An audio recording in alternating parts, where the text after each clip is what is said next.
Voditeljka Dušica Jakovljević u studiju gostila Sandru Todić, koja je ove noći napustila Elitu 9, potom i sumirala utiske svog učešća. Moram odmah da ti kažem da su večeras ovdje bile tvoje baka i majka koje su ti pružile podršku, rekla je Dušica.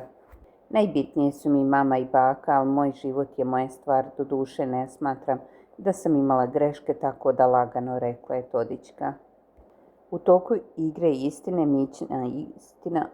istine Dače Virjević i Anđela Ranković žestoko su zaratili zbog Asmina Durčića, prilikom čega su pljuštale prozivke.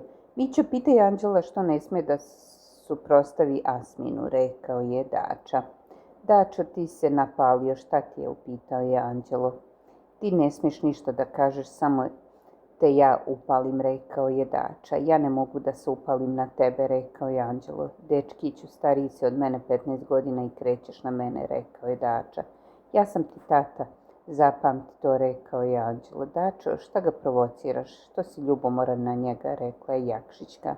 Sjećam se da mu je smetalo što ga nisam navodio na pozitivnim anketama, rekao je Anđelo. Problem je što on ne sme da se suprotstavi Asminu, rekao je Dača.